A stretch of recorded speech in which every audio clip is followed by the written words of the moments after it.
So good morning, ladies and gentlemen. Mobility of the future is about regaining and keeping freedom. Giving a keynote at the Berlin Falling Walls conference yesterday, I asked myself how we can overcome the walls between cars and cities. And there is a lot of challenges, but there is a lot of opportunities awaiting for us. The original idea behind the automobile was to travel faster and more convenient from A to B. And what do we face today? Traffic jams that keep people inside their cars on the streets of mega cities for up to 1 week or 1 month a year. The search for parking space that accounts for another week we lose every single year. Plus, the impact of mobility on our planet. We can only afford individual mobility in the future if we make it sustainable.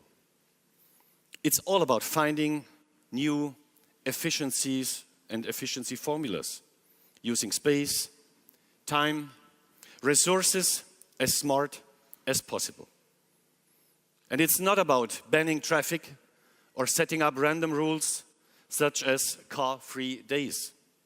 Without individual mobility, we would all lose our freedom of choice. And without mobility, our economy would probably stop. How can we reinvent individual mobility in a way that cars will remain objects of desire? Cars that positively contribute to the city's developments. We would not be Audi if our answer wasn't Vorsprung durch Technik. With Audi e-tron and G-tron, we are pursuing the goal of emission-free and hassle-free driving. Intelligent onboard assistance and Audi Connect services enhance time, efficiency, and safety. Just think of navigation systems that are updated online, or think of traffic lights that connect with cars so that the driver always has green lights on his journey. Here in Berlin, every third traffic light is already compatible with our new traffic light technology. It's about autonomous parking and autonomous driving, both add quality of life as well as safety and space to our cities. You won't believe how much smaller parking garages can be when a car won't need our presence in there anymore. And in the near future, you won't have to keep your hands on the steering wheel all the time.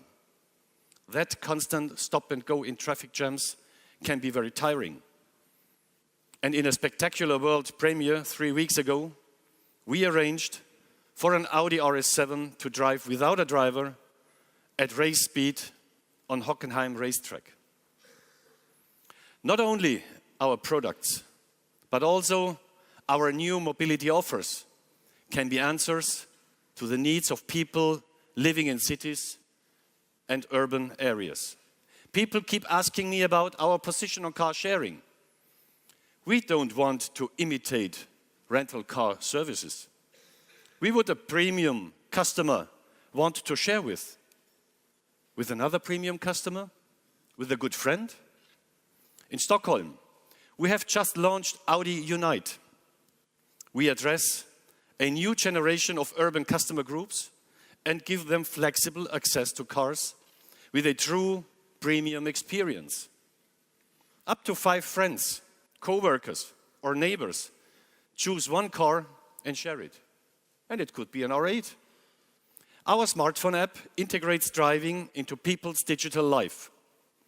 They can reserve the car and locate it online. We take care of washing, insurance, tax, and service. Audi Select is an innovative mobility offer for people who want to reward themselves without any long-term obligations. Audi Select allows customers to drive up to 3 cars per year at an all-inclusive monthly rate. And Audi Select offers a new access to our product range, from the Audi A3 Sportback e-tron to a high-performance car such as an R8. And then we have a new corporate car sharing model called Audi Shared Fleet. We provide companies with a fleet paid per use, without any basic fees. Employees can use the cars as well for private purposes and pay themselves. New technologies, new services, and a new approach to mobility in cities. One thing is sure: we must not use yesterday's tools to solve tomorrow's problems. The car will have a permanent place in the urban environment only if we can convince cities and their citizens that it belongs there. Therefore, we have to analyze positively the chaos of a city. We will soon find out the so-called chaos is an order we do not yet understand. This work enables us to bridge public and private transportation. In the future, switching from one form of mobility to another must not take more than 2 or 3 minutes. Our mission is to decode the DNA of urban mobility. This consists of technological, political, and of cultural aspects. In 2010, we started working with the mega cities of the world in the Audi Urban Future Initiative. We paved the way for 4 global teams to participate in this year's Audi Urban Future Award. The Urban Future Award team in Mexico City is questioning whether individual mobility can solve problems it has caused in the first place. Therefore, an urban planner, a data specialist, and a city think tank started a large crowdsourced mobility database. With a population of more than 21 million people, the main issue of this mega city is traffic jams. Much more space will be left on our streets when traffic one day manages itself to spread evenly. To make that happen, we need to merge and synchronize public, private, social, and corporate data. Cars will collect data for us in order to identify patterns of mobility. Then the city will become predictable, and we can take decisions based on solid information. The common data platform and new algorithms will be the core of the new operating system for the city. The second nominee team is from Somerville near Boston, Massachusetts, where space is today a rare good. This team has been involved in the planning of a brand new district. I see 2 main questions related to their project. What is the logic of investments for the infrastructure of connected mobility? The investor of a new development area is willing to buy a fleet of cars with autonomous parking service for future tenants, because this technology saves 30% of space in the garage. Second question: what is the logic of urbanizing technologies? Urbanizing technologies means tailoring them for future city needs. While my industry today is taking decisions on cars for 2020 onwards, city planners today are laying the foundation for cities of the 2030s. Therefore, it is important to synchronize innovation cycles and planning horizons. The Boston team developed methods for simulating the positive effects of innovations on the consumption of space. This allows us to calculate gains in efficiency, and a totally new architecture might be the result. In Seoul, South Korea. Our third nominee studied the impact of digital life on the traditional values in Asia. The district of Gangnam serves as a trend laboratory. Bright and shiny screens on every building, people constantly using their smartphones. All in all, a new digital lifestyle. Understanding the trends of Gangnam helps also to predict the future. In a media-driven world, how can the car become a social communication tool as well? Today, a car is a symbol of status.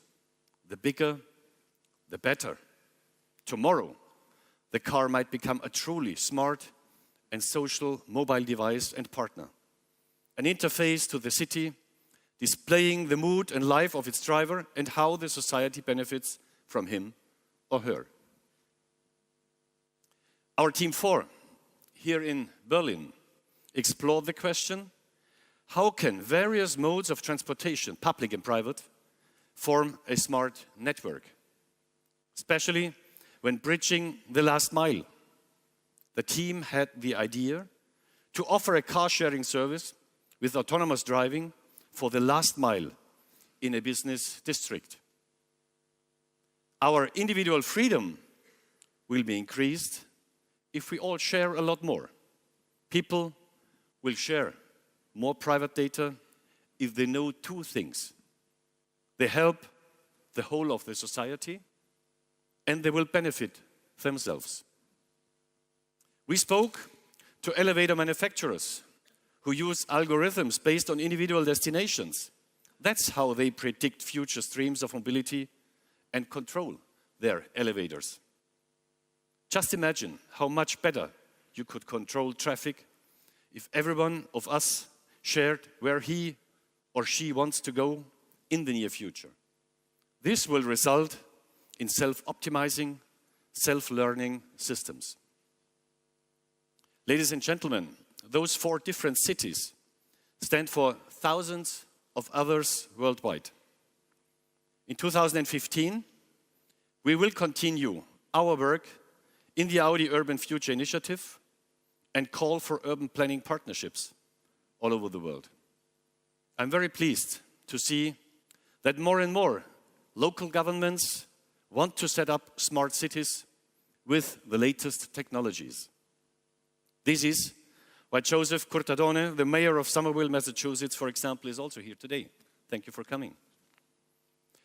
It's not about upgrading the infrastructure of concrete and steel. We want the next leap in mobility, and therefore our technologies aim to reduce the space car will require, optimize the traffic flow, and help making urban mobility sustainable. So new networks between cities and cars will improve the quality of urban life. And therefore, we call the cities to join our urban agenda. We will develop close partnerships with selected cities. And premium in future means more space in cities and more time for the citizens. Thank you very much.